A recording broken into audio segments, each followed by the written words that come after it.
저는 52세 김서연입니다. 결혼 10년 차 평범한 회사원의 아내였죠. 그날 밤 11월 15일 수요일 밤 10시 7분. 다친 배달원에게 물 한 잔을 건넸습니다. 현관문을 열고 닫은 시간 정확히 5분. 하지만 그 5분이 제 인생 52년 전체를 송두리째 바꿔놨습니다. 다음 날 아침 7시 32분 아파트 단톡방에 익명글이 올라왔어요. 조회수 237회, 댓글 89개, 공유 42번, 신고 7건. 그 숫자들이 하나씩 늘어날 때마다 제 삶은 한 조각씩 무너져 내렸습니다. 왜 해명하지 않느냐고요? 진실을 말해도 아무도 믿어주지 않는 세상에서 말이 무슨 소용이 있을까요? 그날 밤 이후 지금까지 3년 2개월 17일. 저는 집뿐 아니라 제 이름도 잃었습니다. 사람들은 저를 김서연이 아니라 그 여자라고 불렀어요. 32평 아파트, 대출금 1억 2천만 원, 매달 원리금 87만 원 내며 10년간 가꾼 그 집. 지금은 남편과 그의 새 아내가 살고 있습니다. 재혼한 지 6개월 만에요. 구독자 여러분, 어떻게 이런 일이 가능할까요? 어떻게 한 사람의 인생이 단 5분 만에 완전히 무너질 수 있을까요? 지금부터 들려드릴 이야기는 제가 직접 겪은 일입니다. 한 글자도 과장하지 않았어요. 한 문장도 꾸며내지 않았습니다. 제 이름은 김서연입니다. 올해 52세예요. 경기도의 한 신도시 아파트 12층에서 남편과 단둘이 살았습니다. 남편 박민수는 54세. 대기업 부장으로 근속 연수 15년. 연봉 8,700만 원. 성격은 조용하고 차분했어요. 감정 표현도 서툴렀지만 나쁜 사람은 아니었습니다. 우리는 자녀가 없었어요. 결혼 초기부터 둘이서만 살기로 결정했습니다. 남편도 원했고 저도 원했어요. 남편의 출장은 한 달에 평균 3번에서 4번. 매번 2박 3일씩 다녀왔습니다. 부산, 대구, 광주, 때로는 제주도까지. 저는 그 생활에 완전히 익숙해져 있었어요. 제 직장은 IT 회사 격리팀. 근속 연수 8년째. 월급은 세후 실수령액 287만 원. 출퇴근 시간은 왕복 2시간 30분이었습니다. 우리 아파트는 조용하고 깔끔한 곳이었어요. 층간소음 문제도 거의 없었습니다. 이웃들과도 적당한 거리를 유지했죠. 같은 층에 사는 최정희는 45세 여성. 남편은 변호사였고 두 딸을 키우고 있었습니다. 경비 아저씨 이종철은 65세쯤. 항상 웃는 얼굴로 오늘도 화이팅 하세요라고 말씀해 주셨어요. 입주자 대표 송미경은 49세 여성. 새 아이를 키우는 전업주부로 아파트 일에 굉장히 적극적이었습니다. 이 사람들이 모두 제 삶을 완전히 바꿔놓을 줄은 그때는 전혀 몰랐습니다. 2013년 5월 12일 일요일. 저는 남편을 처음 만났습니다. 소개팅이었어요. 친구 수진이 주선했죠. 그때 저는 42세였습니다. 결혼 정년기는 한참 지났다고 생각했어요. 장소는 강남역 근처 카페. 오후 3시. 5월에 따뜻한 햇살이 쏟아지는 날이었습니다. 남편은 먼저 와 있었어요. 네이비색 셔츠에 청바지 차림. 깔끔하고 단정한 인상. 안녕하세요. 박민수입니다. 목소리가 낮고 차분했어요. 김서연이에요. 대화가 자연스럽게 흘러갔습니다. 직장 이야기, 취미 이야기. 공통점도 생겼어요. 둘 다 추리소설을 좋아했습니다. 3시간이 훌쩍 지났어요. 어느새 저녁 6시. 저녁 같이 드실래요? 남편이 물었습니다. 좋아요. 이탈리안 레스토랑으로 갔습니다. 파스타와 스테이크를 나눠 먹었어요. 와인도 한 병 비웠습니다. 오늘 정말 즐거웠어요. 남편이 말했습니다. 저도요. 다음에 또 만날 수 있을까요? 좋아요. 그렇게 우리의 첫 만남이 끝났습니다. 6개월 후 남편이 프러포즈했어요. 크리스마스 이브 남산타워에서. 서연 씨, 저랑 결혼해 주시겠어요? 작은 다이아몬드가 박힌 은반지. 네. 그 순간이 제 인생에서 가장 행복한 순간이었습니다. 2014년 3월 15일. 우리의 결혼식 날. 하객은 양가 합쳐서 120명 정도. 시어머니는 검은색 한복을 입고 계셨어요. 73세셨습니다. 우리 민수 잘 부탁한다. 시어머니가 제 손을 잡으며 말씀하셨어요. 아이는 서두르지 마. 둘이 행복하게 지내는 게 먼저야. 처음에는 그랬습니다. 시어머니도 저를 잘 대해주셨어요. 신혼여행은 발리 4박 5일. 리조트형 호텔에서 바다를 바라보며 행복했습니다. 행복하게 해줄게. 남편이 말했어요. 나도. 그날 밤, 우리는 진짜 부부가 됐습니다. 신혼생활은 평범했어요. 아침 6시 30분에 일어나서 함께 아침을 먹고, 각자 출근하고, 저녁에 돌아와서 함께 저녁을 먹었습니다. 소박하지만 따뜻했어요. 하지만 결혼 6개월쯤 지나자 시어머니가 변하기 시작했습니다. 서연아, 아이 계획은 없니? 아직은요. 왜? 나이가 있는데 서둘러야지. 좀 더 있다가 하려고요. 늦으면 안 돼. 빨리 가져야 해. 시어머니의 목소리에 압박감이 느껴졌습니다. 다음 주말에도 같은 이야기. 병원은 다녀봤니? 아직이요. 빨리 다녀와 봐. 혹시 문제 있으면 치료해야지. 제 얼굴이 빨개졌습니다. 창피했어요. 그날 이후로 시댁 가는 게 부담스러워졌습니다. 결혼 2년째. 우리는 아이를 가지기로 했어요. 하지만 아이는 쉽게 오지 않았습니다. 3개월, 6개월, 1년. 아무 일도 일어나지 않았어요. 병원에 갔습니다. 검사를 받았습니다. 특별한 문제는 없어 보이는데요. 의사 선생님이 말씀하셨어요. 그럼 왜 안 될까요? 스트레스일 수도 있고 타이밍 문제일 수도 있어요. 시어머니는 계속 물었어요. 아직도 소식이 없니? 네. 혹시 내가 일부러 안 하는 거 아니니? 아니에요. 시어머니가 한숨을 쉬었습니다. 답답하네. 그 한숨이 제 가슴을 찔렀습니다. 결혼 4년째. 우리는 포기했습니다. 아이를 갖는 것을. 시어머니께 말씀드렸어요. 어머니, 저희 아이 그만 생각하려고요. 뭐라고? 4년이 뭐가 길어? 너무 힘들어요. 힘들면 어쩔 건데? 포기할 거야? 네. 시어머니의 얼굴이 굳었어요. 아이 없는 결혼이 무슨 의미야? 엄마, 그런 말씀 마세요. 남편이 끼어들었습니다. 너희 둘 다 이기적이야.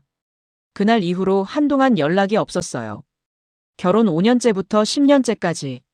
우리는 조금씩 멀어졌습니다. 대화가 줄었어요. 아이 없는 삶에 익숙해졌지만 감정도 식어갔습니다. 남편은 골프를 시작했어요. 주말마다 나갔습니다. 저는 요가를 배웠어요. 각자의 시간을 가졌습니다. 출장도 계속 늘었어요. 한 달에 3번에서 4번. 저는 혼자 있는 시간이 더 편해졌습니다.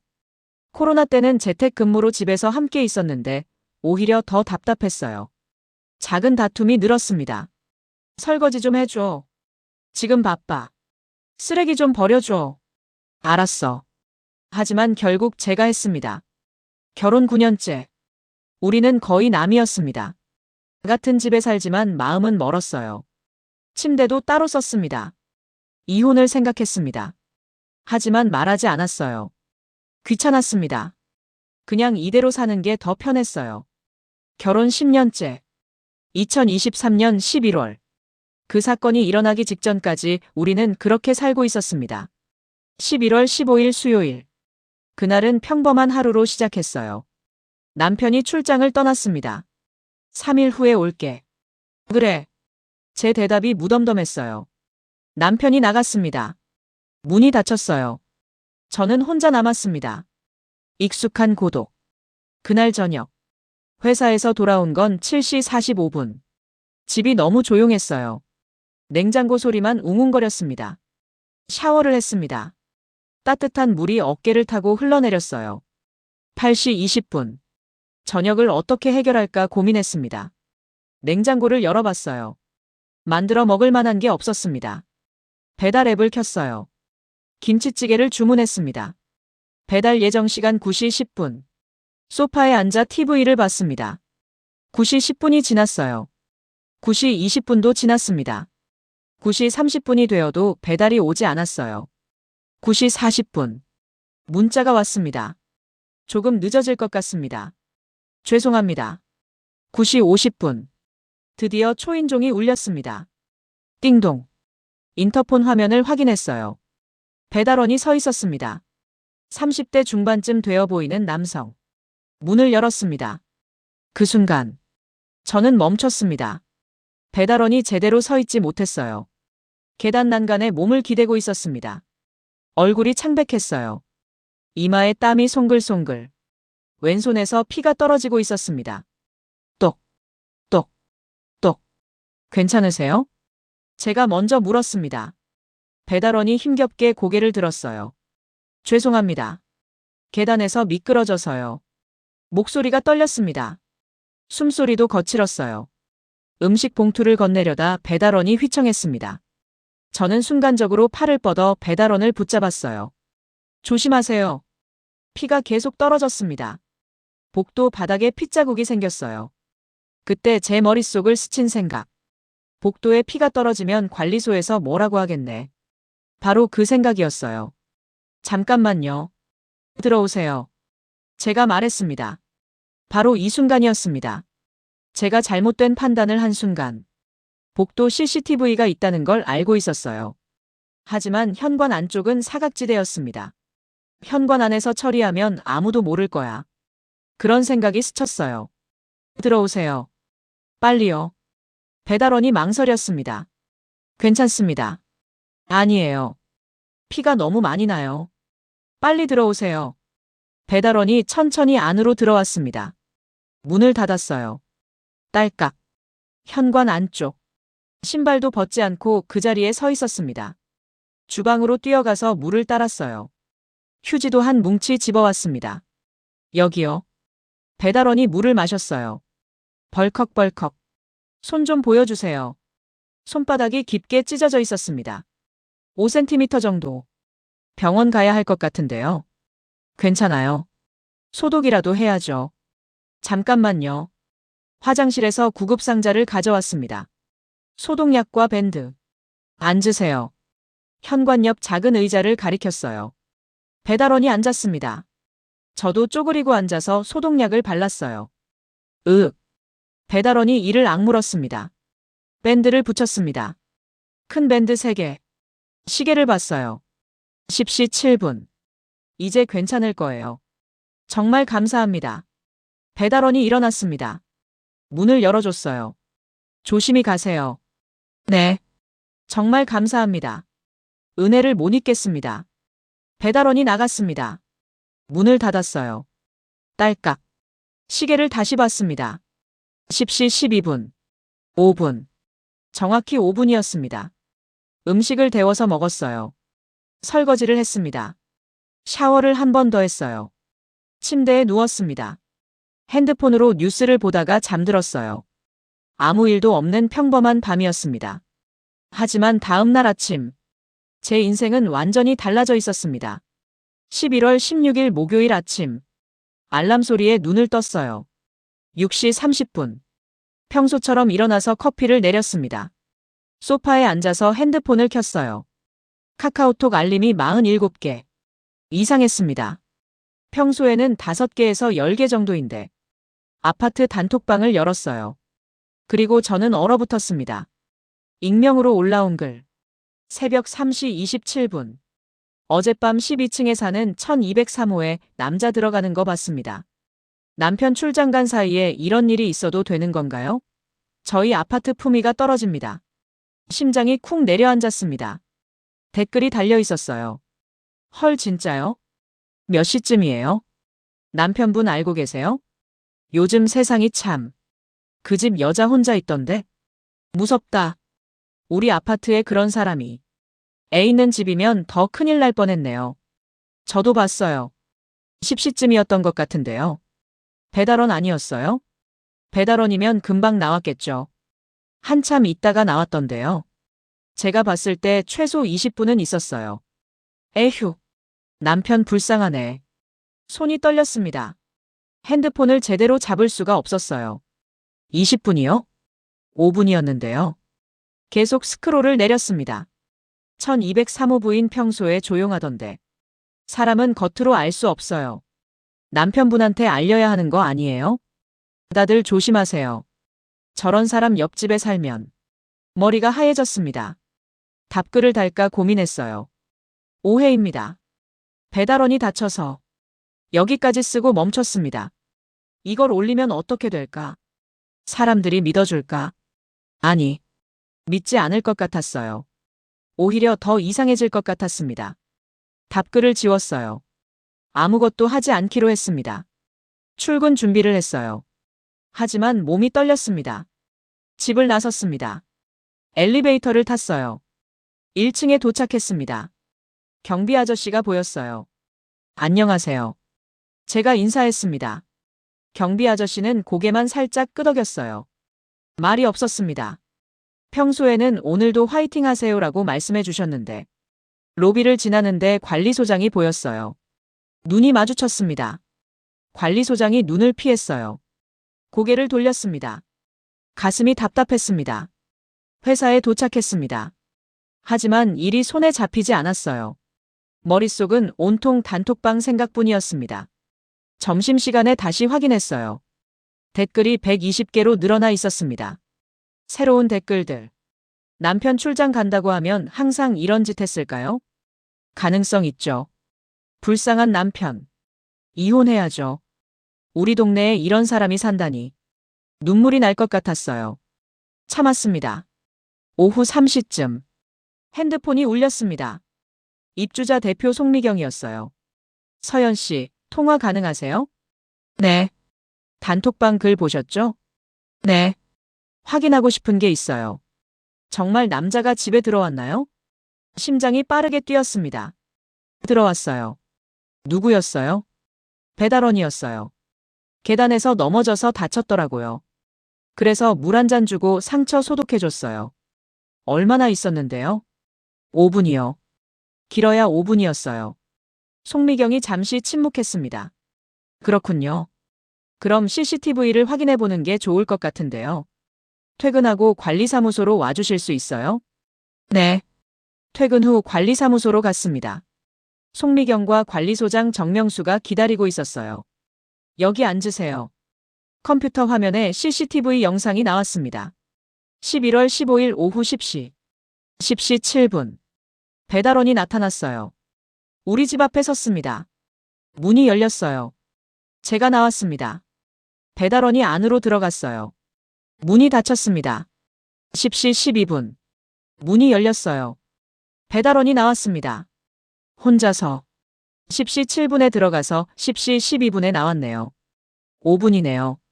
송미경이 말했습니다. 말씀드렸잖아요. 그런데요.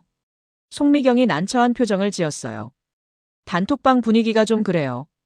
다들 CCTV로 확인됐다고 해도 여전히 불편해하시는 것 같아요. 불편하다니요? 아무래도 남편 없을 때 남자를 들였다는 게요. 다쳤는데 어쩔 수 없었잖아요. 저도 그렇게 생각해요.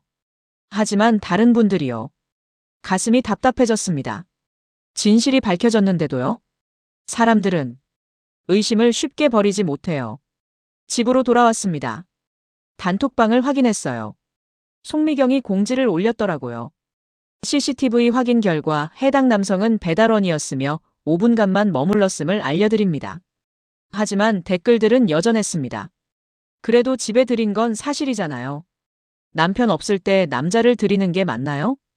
5분이든 10분이든 문제는 문제예요. 현관 밖에서 처리할 수도 있었을 텐데. 뭔가 찝찝하네요. 11월 17일 금요일. 출근길에 엘리베이터에서 옆집 최정희와 마주쳤습니다. 안녕하세요. 제가 인사했어요. 최정희는 고개만 살짝 끄덕였습니다. 말이 없었어요. 평소에는 짧게라도 대화를 나눴는데 12층에 도착했습니다. 최정희가 먼저 내렸어요. 뒤돌아보지도 않았습니다. 퇴근 후 집에 들어왔을 때 복도에서 아랫집 김영숙 할머니를 봤어요. 안녕하세요. 할머니는 저를 보더니 빠르게 집으로 들어가셨습니다. 문을 닫는 소리가 들렸어요. 가슴이 아팠습니다. 11월 18일 토요일. 남편이 돌아왔습니다. 다녀왔어. 어서 와. 남편의 얼굴을 봤어요. 평소와 같았습니다. 아직 모르는 것 같았어요. 하지만 저녁 먹을 때 남편이 물었습니다. 출장 가는 동안 별일 없었어? 심장이 쿵했습니다. 응. 별일 없었어. 거짓말이 나왔어요. 그래? 남편의 눈빛이 이상했습니다. 왜? 아니. 그냥. 더 이상 묻지 않았어요. 하지만 분위기가 어색했습니다. 11월 19일 일요일. 아침 9시. 남편 핸드폰이 울렸습니다. 시어머니였어요. 남편이 전화를 받으며 방으로 들어갔습니다. 문이 닫혔어요. 목소리가 들렸습니다. 네. 네. 뭐라고요? 남편의 목소리가 높아졌어요. 아니, 그게 무슨. 잠시 후 남편이 나왔습니다. 표정이 굳어 있었어요. 뭐래? 제가 물었습니다. 엄마가 소문 들었대. 심장이 멎는 것 같았어요. 무슨 소문? 우리 집에 남자가 드나들었다고. 그건. 남편이 저를 똑바로 쳐다봤습니다. 그때 남편이 물었습니다. 결정적인 질문. 서연아, 그 사람 몇 분 있었어? 숨이 멎었습니다. 5분. 정말? 응. 정말 5분이었어. 왜 말 안 했어? 말해도 달라질 게 없을 것 같아서. 그래도 말은 해야지.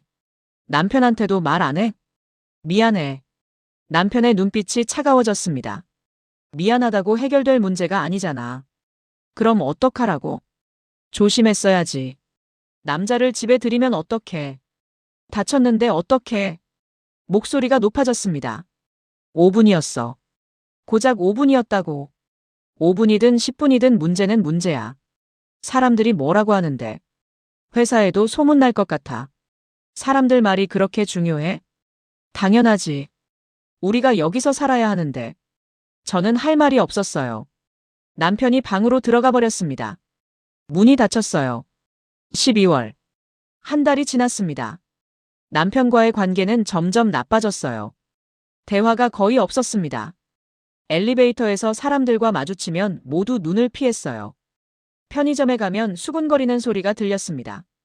저 사람이 그 집 사람이래. 아, 그래? 회사에서만큼은 괜찮았어요. 동료들은 아무것도 몰랐으니까요. 하지만 집에 돌아가는 게 두려웠습니다. 2024년 1월 3일. 남편이 말했습니다. 이사 가는 게 어때? 왜 우리가 떠나야 해? 우리가 잘못한 게 뭐가 있어? 그냥 힘들잖아. 싫어. 나는 잘못한 게 없어. 남편이 한숨을 쉬었습니다. 너 참 고집 세다. 고집이 아니야. 원칙이야. 더 이상 대화하지 않았어요. 2월 14일. 발렌타인데이. 초콜릿을 샀어요. 남편에게 건넸습니다. 남편이 받지 않았어요. 미안해. 오늘 기분이 안 좋아. 왜? 회사에서 소문났어. 무슨 소문? 우리 집 일. 가슴이 철렁했어요. 어떻게? 아파트 사람 중에 우리 회사 사람 아는 사람이 있나 봐. 미안해. 미안하다고 할 일이 아니야. 남편이 방으로 들어갔어요. 초콜릿을 쓰레기통에 버렸습니다. 3월 21일. 시어머니에게서 전화가 왔습니다. 서연아, 소문 들었어. 정말이니? 오해예요. 배달원이 다쳐서 도와준 거예요. 5분이든 10분이든 그게 중요한 게 아니잖니. 우리 민수 얼굴에 먹칠했잖아. 정말 오해예요. 오해든 뭐든 이미 소문났어. 앞으로 조심해. 전화가 끊어졌습니다. 저는 울었어요. 왜 제가 사과를 해야 하나. 4월 10일. 남편이 늦게 들어왔어요. 밤 11시. 술 냄새가 났습니다. 소파에 주저앉았어요. 서연아. 응? 남편이 말했습니다. 우리 이혼하는 게 어때? 시간이 멈춘 것 같았습니다. 뭐라고? 이혼. 하는 게 나을 것 같아. 왜? 이렇게 사는 게 의미가 없잖아. 당신도 나를 의심하는 거야? 남편이 대답하지 않았어요. 그게 대답이었습니다. 나는 아무것도 안 했어. 알아. 근데 그게 중요한 게 아니잖아. 회사에서도 사람들이 쑥덕거려. 나도 힘들어. 나는 안 힘들 것 같아? 너도 힘들겠지. 그러니까 이혼하자는 거야. 저는 말문이 막혔어요. 생각해봐. 남편이 방으로 들어갔습니다. 4월 11일. 고민했습니다. 이혼. 5분 때문에. 5월 1일. 결정했습니다. 이혼 안 할 거야. 남편에게 말했어요. 왜? 내가 잘못한 게 없는데 왜 내가 이혼을 해야 해? 고집 부리지 마. 고집이 아니야. 이건 내 인생이야. 알았어. 내 맘대로 해. 하지만 관계는 더 나빠졌습니다. 남편의 출장이 늘었어요. 주말에도 골프를 갔습니다. 저는 점점 혼자였습니다. 10월 23일. 사소한 일로 다퉜습니다. TV 리모컨 때문이었어요. 왜 자꾸 안 보이는 데다 놓는 거야? 당신도 신경 써. 매일 집에도 안 들어오면서 뭘 신경 쓰라는 거야? 집이 불편한 게 누구 때문인데? 화가 났습니다. 그래. 내 때문이지. 다 내 탓이지. 왜 소리 질러?